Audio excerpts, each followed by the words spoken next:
One of the most incredible things about the Beatles is how they were able to produce so much great music in such a short period of time. Everything they recorded happened over the period of just 7 years. And it wasn't just a lot of music, it was so inventive. But to achieve this, they needed a work ethic unlike anyone else. This is the Beatles' debut album, Please Please Me. It was recorded not over several weeks or even several days, but the whole thing was recorded in a single day, the 11th of February 1963.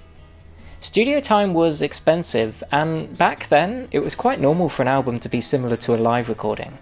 And I said, let's record every song you got. Come down to the studios and we'll just whistle through them in a day. This meant that when they went into the studio, nothing had to be prepared. All they had to do was to capture that stage act. Basically, this album was just what we did on live, in the clubs. It was like taking a musical photograph of the Beatles at the time. They ran through the songs one by one, starting in the morning, and the final song they recorded that evening was Twist and Shout. John Lennon actually had a cold that day and wasn't happy with his performance on Twist and Shout, so they attempted another take, but he was unable to sing anymore, so that take would have to do.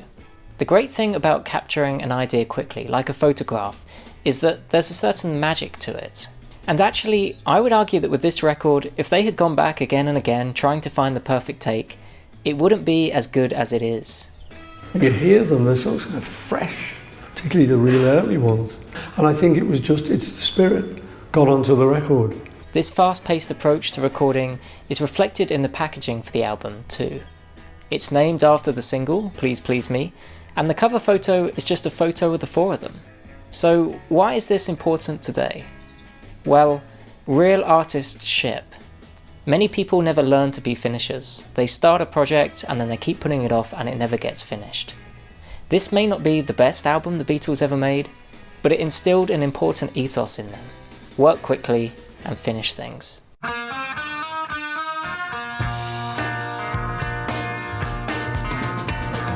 A few years later, the Beatles started to experiment by using the studio as an instrument, and they were creating albums that were more than just a collection of songs, but a complete work of art within themselves. This meant discovering new ideas and creative solutions that no one else had ever done before. In the summer of 1966, they had spent the last few months recording their latest album, Revolver. But as they got to the end, they had a problem. This is a quote from their engineer, Geoff Emerick. It wasn't until the very end, when most of Revolver was mixed and ready to be mastered, that someone realised that the album was a song short. So on the next to last night, the group began frantically rehearsing John's new song, She Said, She Said. John had always been the basher in the group. His attitude was, let's just get it done. So it was no surprise that we got the entire song recorded and mixed in 9 hours. This song, part of Revolver, which many people consider the greatest album of all time, was learnt by 3 of them, arranged, recorded, overdubbed and mixed in a single day. A similar thing happened with A Day in the Life. John had written most of the song, but there was something missing in the middle. They asked Paul if he had anything that would go in the middle, and Paul suggested the bit of music that he had, but of course it didn't fit with John's part. But for John, this wasn't a problem. And he said to Paul, have you got anything we can put in here? Paul said, not really. So I've got this song which I've been trying to get something out of. It doesn't go very far. Completely different tempo, a little jazzy little tune. And John said, that'll do. It's incredible. One of the most inventive pieces of music ever written is a result of that'll do.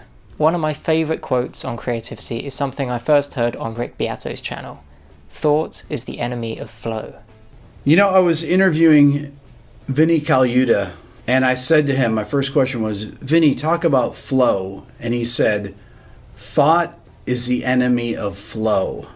So many artists nowadays will spend days just trying to find the perfect snare sound, just to realise that not only does it not actually matter, but this overthinking takes them out of a state of flow.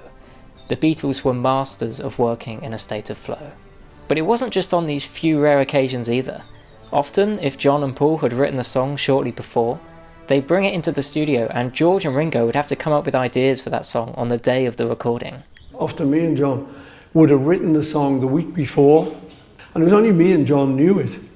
George and Ringo would watch it, and George would clock the chords, and we would just start recording it.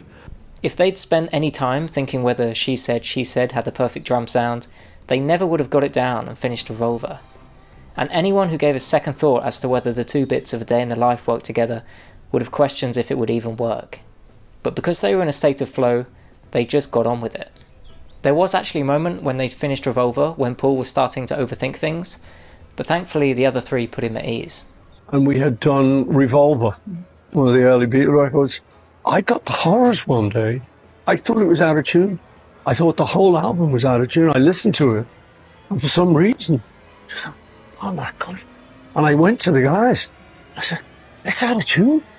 I don't know what we're going to do. He got a bit worried, listened to it. He said, no, it isn't.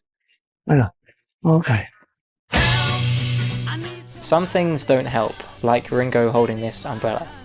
But something that would really help me is if you could please hit the subscribe button.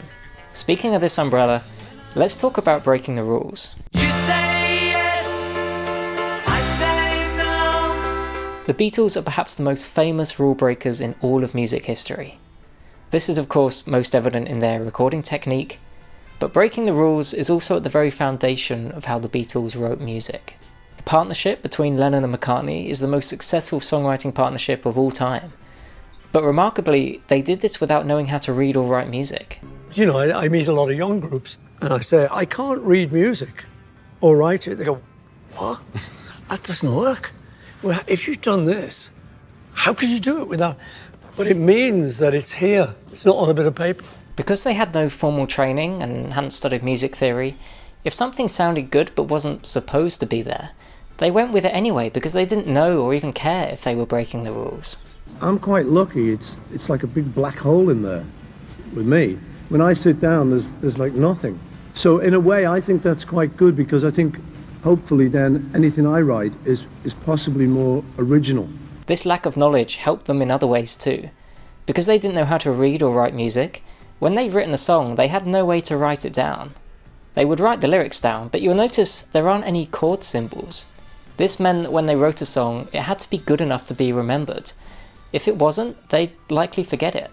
So I think sometimes it's a bit of an advantage to not know that much. Ignorance is bliss. This rule breaking didn't just set them apart, it helped to reveal the true magic of the creative process. We tend to think of modern technology helping musicians, but the Beatles realised that there was a spirit to the music by having to work to these constraints. There are very few, if any, bands that were as creative as the Beatles, but as Paul states, the Beatles were just a great band. Nothing more, nothing less.